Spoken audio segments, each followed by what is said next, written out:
261 ବିସିରେ କଣ ହେଇଥିଲା କହିଲେ କଳିଙ୍ଗ ଯୁଦ୍ଧ। ଭାଇ ଦେଖନ୍ତୁ ଆସିଲା କତରୁ ଭାଇ ମନ ଦୁଃଖ। ବର୍ତ୍ତମାନ ଭାଇକୁ ଆମର ଛାଡ଼ିବା ତାଙ୍କର ଲାଇବ୍ରେରୀରେ।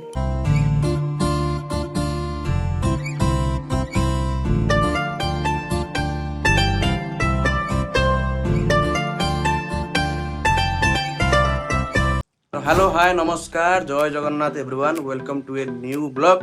तो चलतु डेरी नक आज ब्लॉग को एवं स्टार्ट करिया।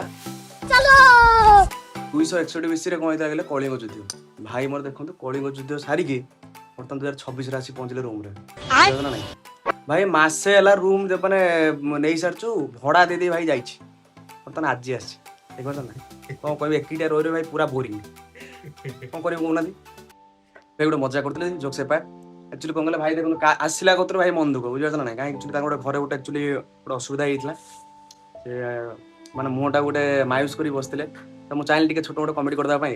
बर्तमान भाई को आम छाड़ा लाइब्रेरी जी लाइब्रेरी कौन बाणिक लाइब्रेरी बाणिक लाइब्रेरी छाड़देवा आम आम लाइब्रेरी जी। फाइनाली गाड़ी आग चक पंक्चर हो गला तो ये आम पंक्चर मारिबा देन लंच पे बाहर घर को अरे साइड रे जाओ वीडियो करते तो आपण मैंने टिके एंजॉय कर दिंतु।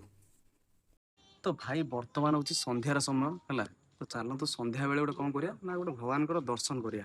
भगवान दर्शन कौटी कहले अरे जगन्नाथ मंदिर जी चलतु एत सुंदर होती से प्लेसटा आप देखिले पूरा मन खुशी हो। तो चलतु जगह दर्शन करें कि नहीं चलतु।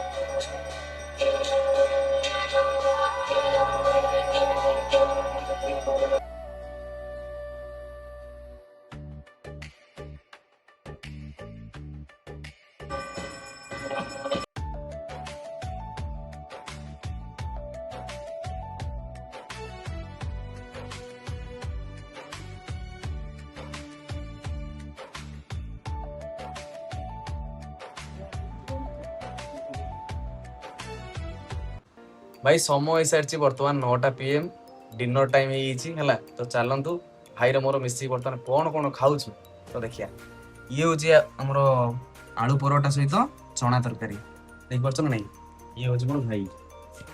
तो भाई घर कौटी कहले झारसुगुड़ा तो चलतु पाटरू दीपद संबलपुरी लैंग्वेज रे सुनिया। हमर भाई के लाइक करो सब्सक्राइब करो और कमेंट करो और सपोर्ट करो थैंक यू।